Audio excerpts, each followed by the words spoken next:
Sure, you're all ready, Chase? I'm ready when you guys are. Yeah, let's do it. All right. Hey, welcome back, everybody. Jeff Frick here, coming to you from the home studio for another episode of Work 20XX. And I'm really excited about this episode. Our next guest has been in this space long before it was cool, motivated by something a little bit bigger than just remote work. And so he's a top voice in this space. You see him all the time. You read his writing all the time. He's got a great podcast. So we're excited to welcome in from across the pond. I thought from Valencia, but no, he's moved to Germany, which shouldn't surprise me because the man is on the move all the time. He's Chase Warrington, the head of remote for Doist and also the host of About Abroad. Chase, great to see you.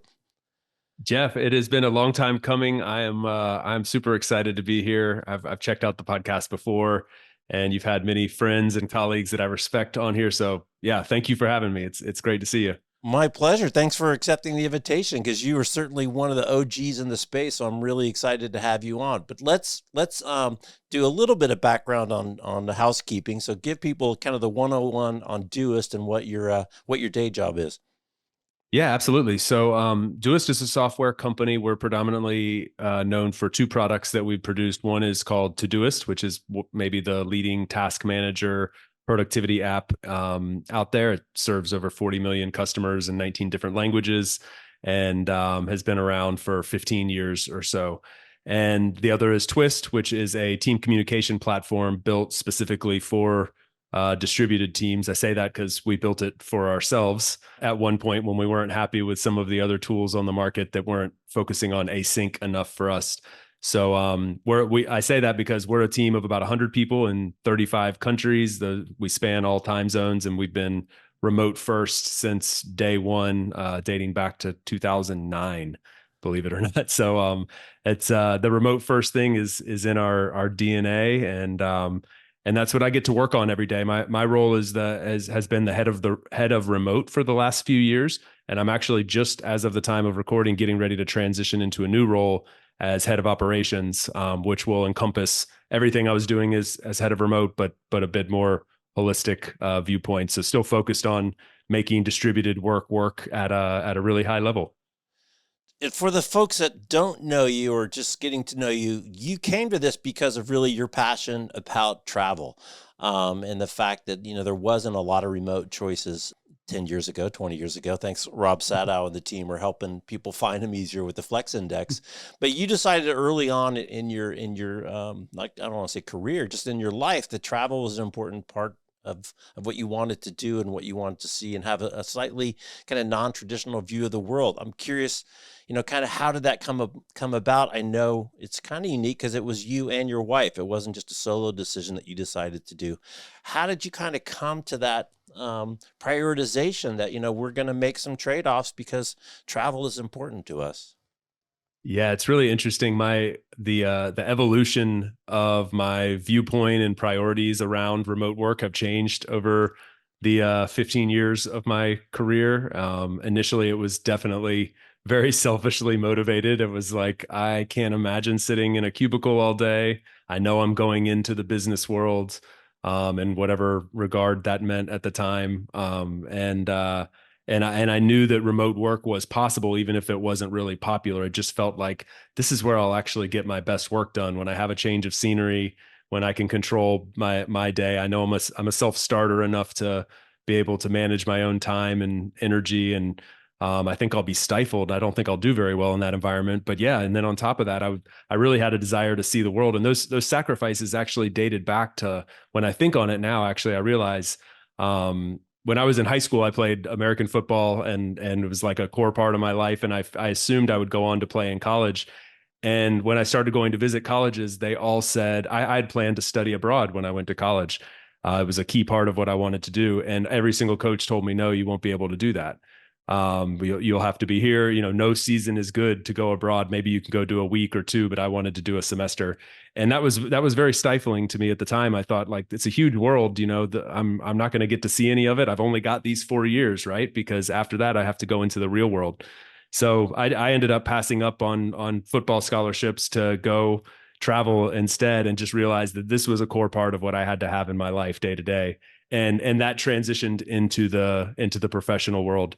And then, yeah, over time, I mean, this is one of the reasons why I'm so passionate about this movement, is because I had to make very serious sacrifices, like huge trade-offs in terms of salary, company prestige, whatever it was. I've calculated that I've cut my salary by 50% twice in my career, just to have more flexibility than was provided in as the norm at the time. And I don't think people should have to do that. So, advocating for any change that I can make to push us in the direction of more flexibility, while still maintaining a really high standards in terms of your professional career, is something that really like resonates with me now. And I've got it. I'm lucky. I'm sitting where I want to be, but I know there's a lot of people out there still having to fight for that. And so it's fun to be a little small part of that movement. Yeah, 100 people in 35 countries. I mean, what's the most concentration in any one country? That's an amazing distribution of people. Yeah, if you do the math, it's funny. It's like one every third person is in a new country, right? So we have very little concentration in any one place. A lot of people assume it's the U.S. I believe we have 4 or maybe 5 employees in the U.S. We actually have a pretty strong concentration in Europe. The CEO and COO and CTO are all European. So we have a decent number of people in Portugal. We have a few people in the UK. And then it really gets very scattered from there, 2 or 3 in every country. And why did the founders go that way at the beginning? What was kind of the impetus? So it's funny. I think Todoist as a product was built before the company Doist existed, and Todoist was literally a side project of our CEO and founder Amir. He didn't like the to-do lists that were out there, so he built, as an engineer himself. He said, "I'm going to build my own." And then people started asking him if they could pay for it. He ended up selling it. All of a sudden, he had a company, and he needed to start hiring people to service those customers. So he went on what's now Upwork, Elance at the time, hired some customer service reps to support his side project. And then as the company and product grew in popularity, the team started growing too. And he was, realizing that he had hired customer service reps from all around the world without ever having met them. In fact, one of them didn't even meet until 13 or 14 years later. And it just dawned on him, there's companies out there that are operating this way. He's a bit of a traveler himself and has lived an international lifestyle, and just said, I think I can do this. Learned from some of the best that were doing distributed work at a high level, even back then, some of the real OGs. And yeah, then we decided, let's build a company around this. So it's been a fun ride. Yeah. Sounds a little like the Slack story, but you guys didn't get sucked up into Salesforce, so that probably Yeah. worked out a little bit. But it is funny how like all the side projects and all the tools that the people build internally often become, the main product that beyond the one that they're actually going to market with. It's not that uncommon of a problem. I'm sure you've talked to Brian Elliott about it at Donasium. So Yeah. let's get Yeah. into some of the details about how to make remote work successful, distributed work teams successful, because you've been doing it for a long time and the tools weren't necessarily there before. And I've listened to a number of your podcasts, and a few of your guests have said, I know this is remote, and I know what it feels like when it feels bad. But what are some of the keys to doing it really well philosophically? I think one of the first steps is we throw this word intentionality around all the time in this whole conversation around remote work, but I do think it holds water, because you talk to so many leaders of teams who have haphazardly gone through this transition, right? And they've not really put a whole lot of thought and effort into the procedures and tooling and practices and rituals that the team's going to do, and how those translate to the virtual first world.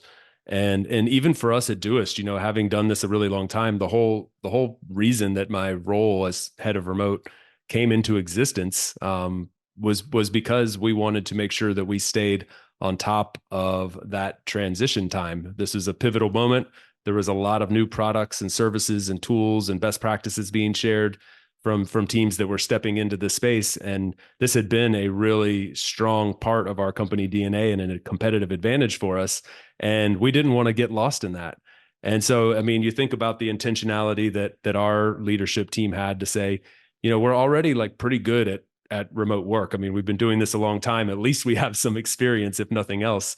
But we're going to be very intentional about making sure we stay on top of that. And so making sure that our tools match what our values are, making sure that we have the right processes in place, and we're constantly evaluating these. I'm currently working on a project right now to revamp the whole way that we move projects forward as a team. And we've had this system in place for years, and we've gone through multiple iterations of it, but it has to match the way that we work, predominantly asynchronously, irrespective of time zones, very much so. And it has to match the way that we work, so these things are like, it takes a lot of intentionality to actually make it come together and work at a high level. So I do think it actually starts there. And then what about taking a position to be a leader in terms of communicating best practices and really being, kind of an industry leader? We all know Darren, the OG of them all, and you've got a concept that you use all the time. You talk about building in public. Why is that an important priority for the company versus holding it back if it's a competitive advantage? I had Jack Nils on the other day, and he said, yeah, every time we had a customer who was successful in remote work, they're like, we're not telling anybody, and you can't tell anybody either, because it's a competitive advantage that we don't want to share. So why philosophically take the position and really publish and be public and be out there in terms of taking a leadership position?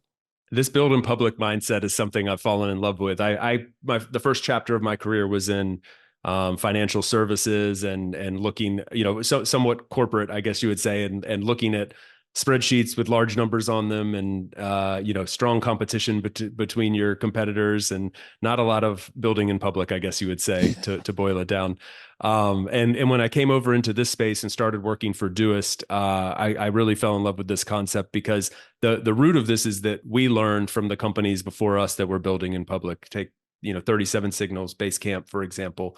We were learning a lot from them. They were writing books on this. They were sharing blog posts and participating in interviews like this, sharing what they were doing, and that helped us build our business. So I think there's something just holistically rooted in that we're paying it forward in a way. I also think it's one of those situations where, like, I know for me personally, it's a selfish good deed in a lot of ways. Like I put something out there that we're doing, something we're struggling with, or a failure that we had, or a success that we had. And whatever I share, I probably get 5 or 10x back in terms of feedback, questions, thought-provoking conversations that stem from that. And a lot of that we take and we build upon internally. So I think there's two sides to it, but I truly have found, like, I think I get way more back from building in public than I give. And so it's a fun flywheel to be caught up in. It's a great lesson. I mean, I'm out here in Silicon Valley, and, people are always thinking of startups ideas, and often, they want to keep it secret. I'm always like, listen, no one is going to do your silly startup idea, right? The difficulty in doing anything well is the execution. It's not the idea. The idea is the easy part. And so, the more you share your ideas with other smart people, like you said, and let them noodle on it a little bit and actually share real challenges and real questions, you might be surprised at the answers and the input, and getting other people's ideas, because they're not going to copy your idea. There's so many pieces to the puzzle to make a successful company from an idea. It's a long way from that first thing that got written down on the napkin. It's actually funny you say written down on the napkin, because that's the other, like, exactly what you just said is correct. In reality, like, when we look at our competitors, right, we produce a to-do list that's done well in that space. But our biggest competitor is pen and paper. I mean, people transitioning from writing their to-do list down on pen and paper to converting to an app. It's not the other apps out there that are, in theory, our direct competitors. And so by us sharing more about how we're working, I doubt very much that we're benefiting our direct competitors as much as we are benefiting ourselves by, putting our names out there in front of the people who might be the pen and paper people. So I mean, I've met lots of people along the way that challenge this idea. Like, it's not a good use of your time. It's not, there's no ROI on building in public. But intangibly, I strongly believe that there is. Oh, for sure.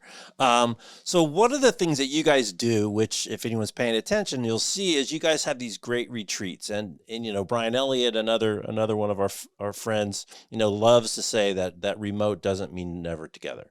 Mhm. You got to get together, and it's still important. So you guys get together frequently. It looks like you're always in cool, dramatic, beautiful locations. Maybe it's just the Italian light and the photography. I think in Tuscany you're recently at. So I wonder if you can share a little bit about the philosophy of how you get together and how you think about it kind of budget wise. As I think you've mentioned, because you're not spending money on real estate, you're investing it Mhm. in these retreats. So how do you think about retreats? How did that kind of come about? What's kind of the frequency and some of the logistics? Yeah, this is a core part of making remote work or distributed work at a high level, in my opinion. And you mentioned Brian Elliott. It's funny. I was just briefly with him last week at running remote in Lisbon, and I gave a presentation on that was titled "Remote First, Not Remote Only," talking about our approach to remote work. And I cited some studies that Brian's done, as well as others such as Raj from Harvard and Annie Dean from Atlassian, basically all telling a consistent narrative that the teams that have adopted a virtual first distributed mindset are almost unanimously gathering in a physical space on some level, some cadence. And B, there are tangible, like scientifically calculable metrics that you can show that there's a positive correlation to that time. A lot of it based on connection, trust, bonds, friendships, psychological safety, these sorts of things that are just better developed in the co-located world. The person that wants to play devil's advocate against this would say, well, if that's where you build those bonds, then why go through all the blood, sweat, and tears to build a distributed model when we've already got the model that quote unquote works in the office based environment. And so what we believe is that we can in this way sort of have the best of both worlds. We can have a distributed team that allows people all the flexibility and benefits of having the freedom to choose where they live and work when it works best for them and their families, and focus on deep work and eliminate the commute and all the things that everybody that listens to this podcast already probably sees as benefits of distributed work. But then we can also bring people together in a super meaningful, and again, intentional way that serves all those other needs that aren't as easy to facilitate in the virtual world. And so we have this this great balance. We do 2 to 3 meetups per year, depending on your preference and which team you're on. We do one all hands meeting, which we call Doist Connect, once a year, and then about 6 months later, we have individual team offsites that we call mini retreats. And so every 6 months, at least, you have a retreat to look forward to with your team. And upon like surveying the team, do you want more of these, less of these? It's almost unanimous that twice per year, maybe going to 3 times per year, is the ideal number. And you rotate the location all over the world. We do, yeah. So basically, in each case, mini retreats and Doist Connect, it's a 1 week, like a 5 full day experience. The Doist Connect rotates every year from location to location, which so far we haven't repeated a country since starting these back in 2015, I believe. And that could happen in the future, but most likely we'll never repeat a location anytime soon. And then for the mini retreats, something we've started doing over the last couple of years, we wanted to move towards standardizing these a bit more, cutting out some of the procedures and headache and workload that goes into creating them, because that's the real cost. I mean, there's a financial cost, but the real cost is labor and distraction. So we wanted to reduce that as much as possible. So what we did is we standardized 15 cities. We looked at where our teammates are located. We looked at costs, all these various factors, and we picked 15 cities. We built sample itineraries. We've created relationships with venues and facilitators and restaurants and activities and such there. And so now we basically have like our template down for these places. So teams can decide where they want to go. We facilitate the whole thing, make sure that pretty much we're shooting for retreats in 2 clicks is the goal. We're not quite there, but the idea is to make it as quick and painless as possible to curate these. So one of the things you do, and you mentioned in another podcast, is you talk about the 20, 30, 50 rule. on these retreats? So that adds up to 100. And what percentage of your time? 20, 30, 50. Now, if I was to tell somebody walking down the street that the categories were work, R&R, I'm trying to remember what the other one is, activities, they would probably think that the 50% business. You guys all got together. You don't see each other every 6 months. That's what you work on. But no, it's completely flipped. You only do 20% of the time on hard business tasks. So I wonder if you could share, how did you get to this 20, 30, 50? And, kind of clearly there's some experience behind why you've optimized around that kind of um, time allocation when you do spend the money and effort to actually bring everybody together. Yeah, it's a great question. I mean, the natural inclination is to do exactly what you said. Like, if we're going to go through all of this effort and spend all of these resources on bringing people together, we better get some bang for our buck, right? We better produce quite a bit.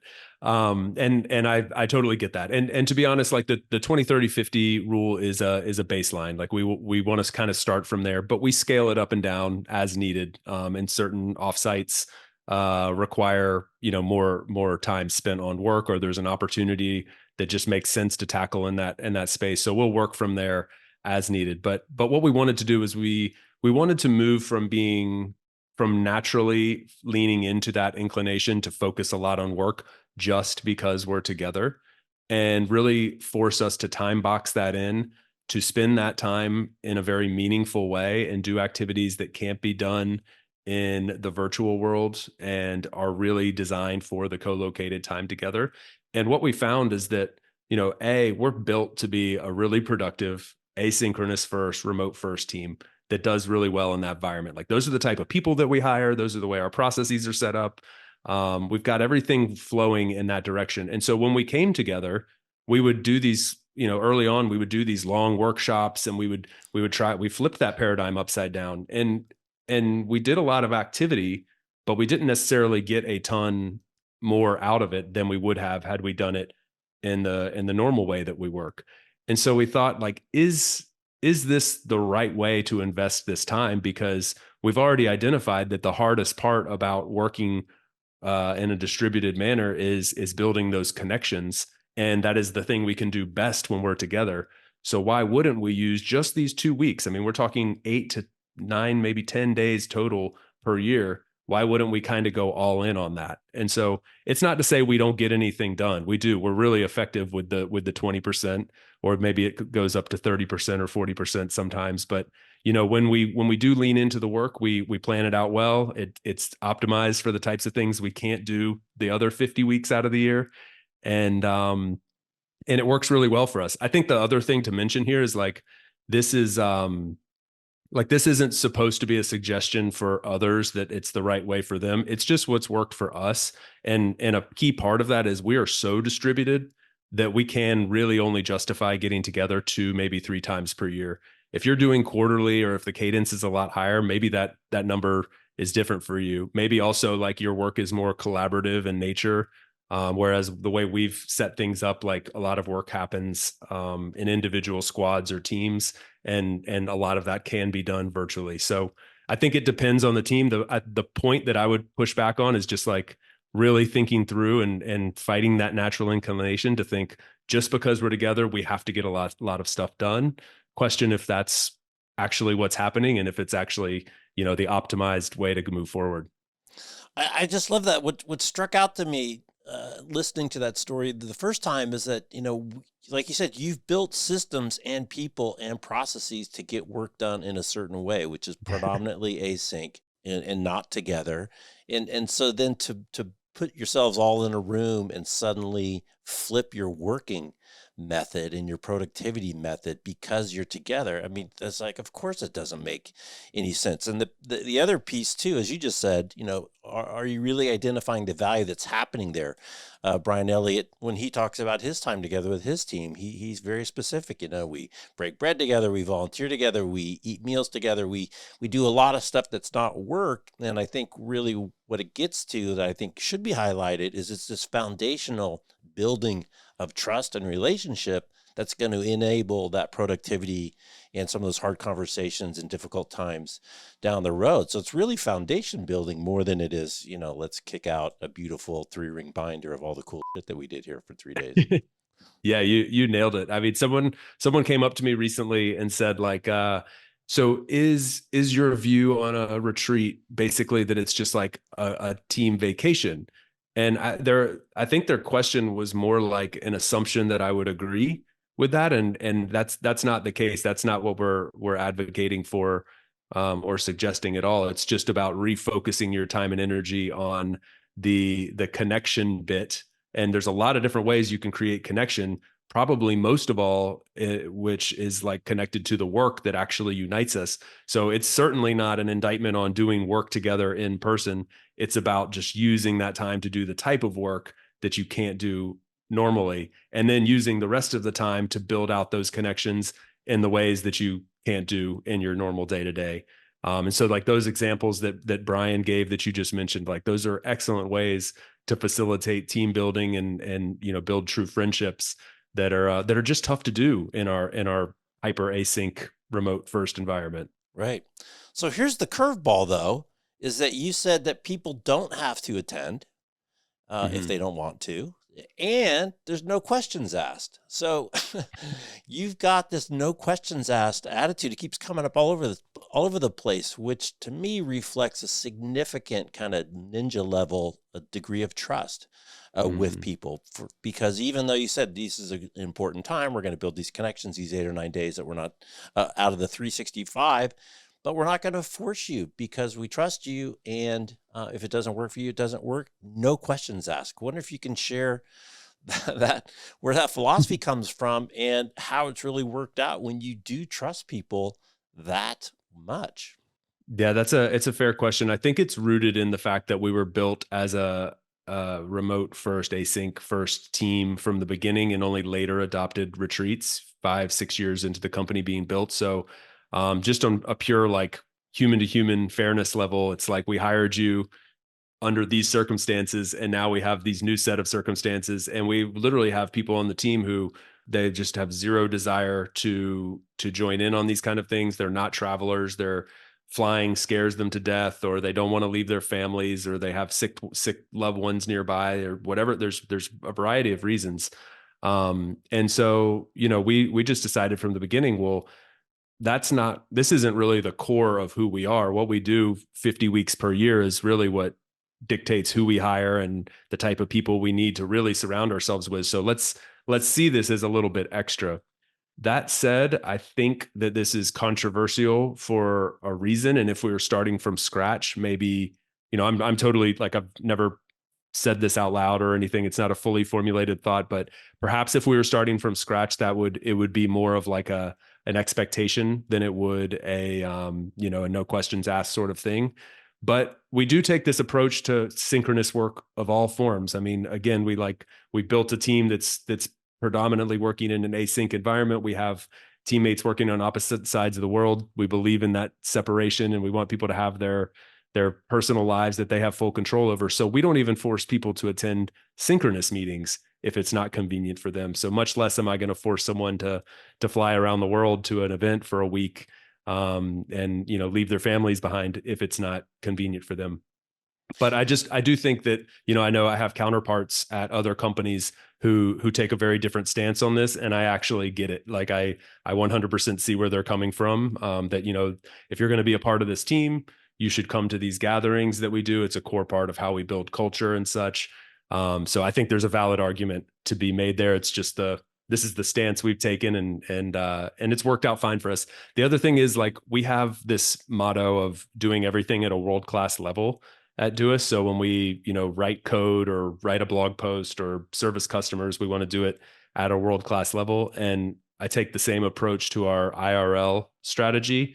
Like, we want our events to be world-class events that people really look forward to coming to, and they're proud to come to. So it shouldn't feel like this like mundane meeting that you just have to go attend. They're experiences that you look forward to. And because of that, we have a 90 to 95% participation rate, which in this space is like really, really high, especially considered our distribution. So this isn't a problem. You know, we don't have 20% of the team opting out. And so almost everyone that can be there is there. And the few that don't, it's usually for like health or family reasons. Yeah. And I love that when you list like all those reasons, there's just so many little variables that could impact my availability for this particular week. And I think you've said in some other of your shows that, maybe people miss one or miss two, but it's usually not a pattern. It's because they have something that's happening that just is preventing it. But like you said, make it attractive so they want to go if it's possible. I want to shift gears a little bit and talk about the tooling and the tool space. You just got back from running remote, all the I'm bummed I wasn't there. Everybody else was there. But one of the things Nick Bloom likes to talk about, is as this has taken off and as it's become more mainstream, there's just investment into tools, into the processes that enable remote work for a lot more than companies like yours that are new, and there's a lot more people coming into it. Wonder if you can share some of the latest that came out of the running remote. You were just there, kind of your thought on tools. Not so much competitive tools, maybe competitive tools, but more just kind of how the tooling infrastructure and the kind of enabling infrastructure is changing to make it easier to actually be able to execute this. I think this is like one of the like under the radar. I don't know if it's maybe I would be curious to hear what you think, but it's almost like an under the radar benefit of this whole transition and explosion of distributed work being adopted is that there's an explosion of tools that have been developed to service that market.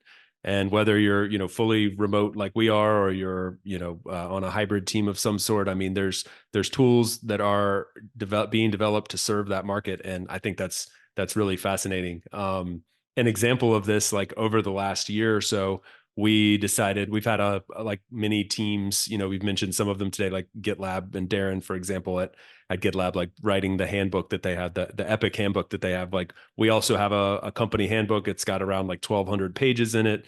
We've been working on it for many years, but we had kind of hacked it together. It wasn't really like a great tool solution for all the teams and on all the teams within the company. And we decided like we could do better than this. And like when we started to look at the market for like, okay, what are there any products out there that service this specifically? Yeah, there were like 15 of them now. There's a ton of options.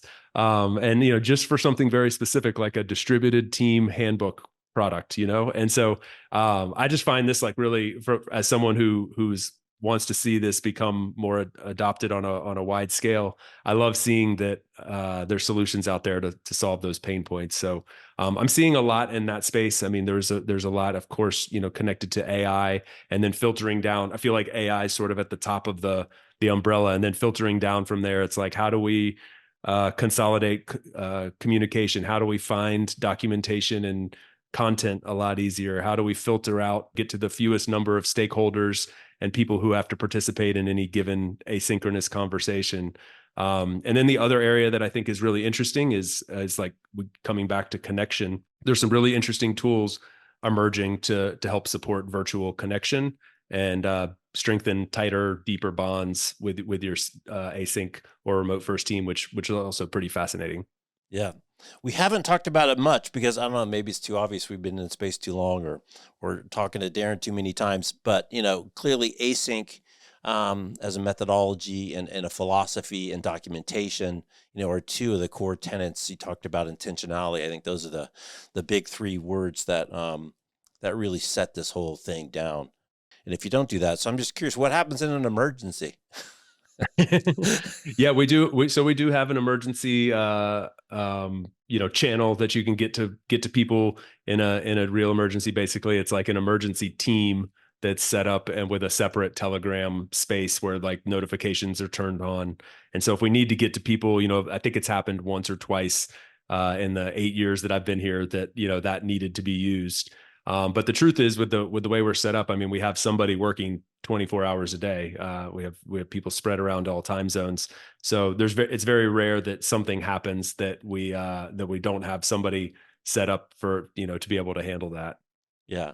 It's such a great, I mean, you talk about, one of the other kind of unlocks is better meeting culture and doing meetings better, but you guys have like basically no meetings. You have like 2 hours of meetings a week, which frees up, guys, just do easy math, 38 hours of productive heads down time. I mean, the productivity efficiency by not being interrupted constantly and having that as kind of a corporate standard. I mean, I can't even ask you about meetings because you guys don't even have enough meetings to have a good meeting culture. Yeah, we kind I of suck mean, at oh it, to my be honest. goodness, the I mean, it's productivity. funny. We're kind of terrible at meetings. I mean, I say that somewhat joking, but also like funny enough, we've mentioned Darren a few times, like a couple years ago at Running Remote in Montreal. I sat on a panel with Darren, Stephanie Lee, and Sam Fisher. All four of us were somewhere in the head of remote space. And we went after the panel, we were standing backstage and we were talking about some of the pain points that we feel on our team. And I was the one like, we need more synchronicity. We need more meetings. And they're trying to push the number of meetings and the number of hours spent in meetings down. But interesting conclusion we came to there was like, meetings are a powerful tool if they're used properly. But in our case, particularly at that time, we weren't using meetings enough to ever be good at hosting them. And so it was almost like, an unintentional downside. We had leaned so hard into asynchronous communication that we had gotten bad at using this otherwise really powerful tool. Of course, a lot of teams go in the opposite direction, and it's like if that tool is a hammer, they're just using the hammer for like every job, and so we needed to balance that out a little bit, and I think we have we're using synchronous communication a little bit more. We're recognizing like there's a great space for both synchronous and also that bit of space in between, which is like, using voice notes more and using products like Loom for asynchronous video more, and just providing a little bit more context than the written word can do sometimes, even if you can't actually sync up for a meeting. But yeah, I still would like to see us get better at the meeting thing, and without a whole lot of practice, that can be tough.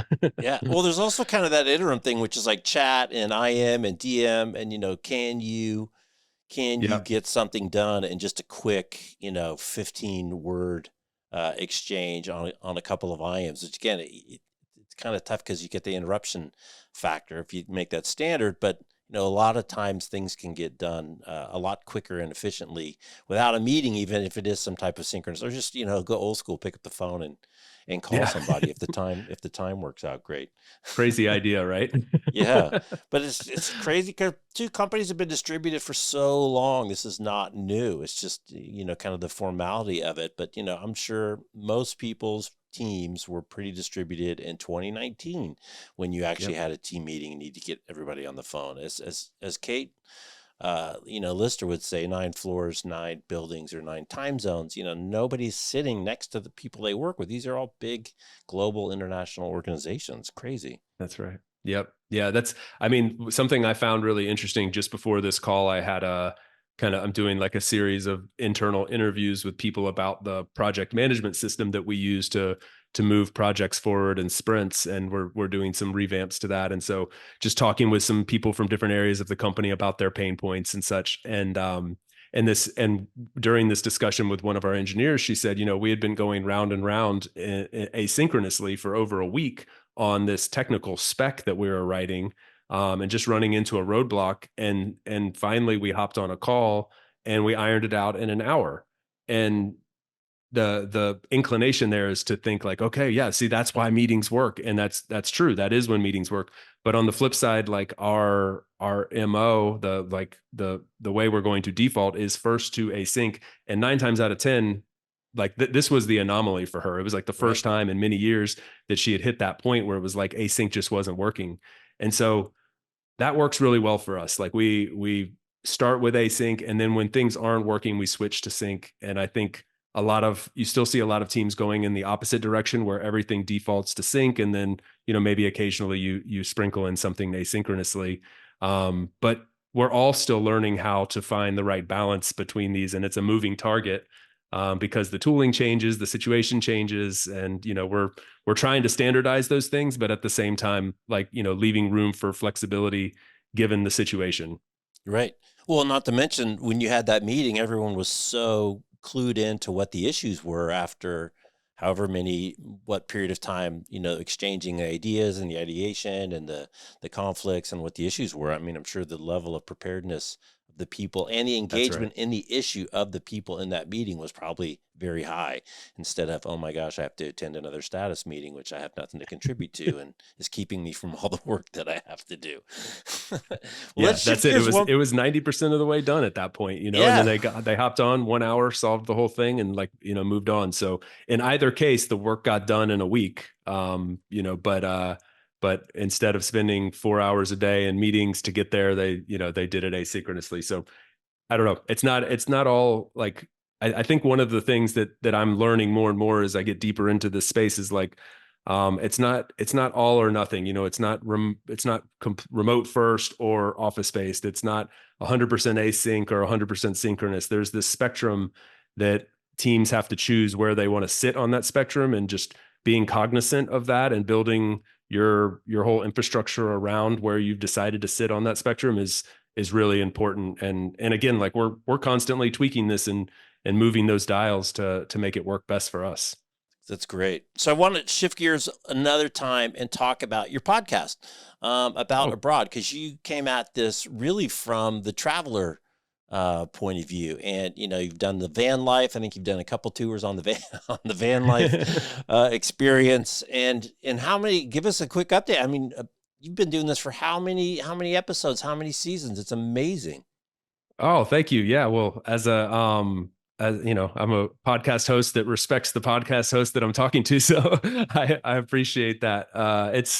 Yeah, I'm in my ninth season of About Abroad now. And I really started it as a side project, a little bit of like personal context. I'm from the US, and I have lived like, permanently in a handful of countries around the world. And most recently spent almost the last better part of the last 7 years living in Spain, and have been traveling around Europe for the last couple years, spending some time, several months in different countries around Europe. So this is sort of a core part of my personal life, and I started About Abroad really because I was having a ton of side conversations with people as the explosion of remote work was happening, and matched with my experience navigating the complexities of being an expat in different countries, dealing with visa stuff, bureaucracy, taxes, all of the not so fun parts that don't show up on your Instagram accounts.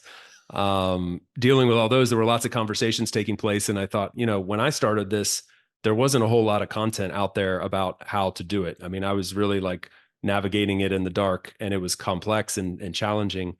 And so I thought, I love having these conversations. I'm a podcast junkie, and we're already having them off the air. What if we just record them and share with people what these experiences are like? And so it sort of expanded into a whole. The space that we're talking about is kind of generally focused on global mobility. So it's not just like boring visa and bureaucracy stuff. It's also telling people stories about how they manage to move abroad, or how they're traveling permanently. And a lot of it touches on remote work, which powers a large percentage of those people's stories.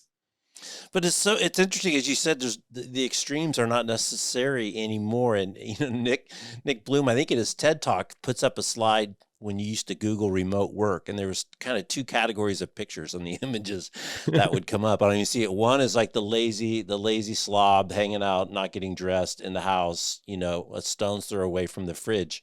And the TV. And then the other one is the people in beautiful tropical locations with their laptop on their lap, and a nice fruity drink with an umbrella. And then, of course, the punchline is the fruity. The umbrella is actually a Wi-Fi antenna, that's Yeah. helping the person get in.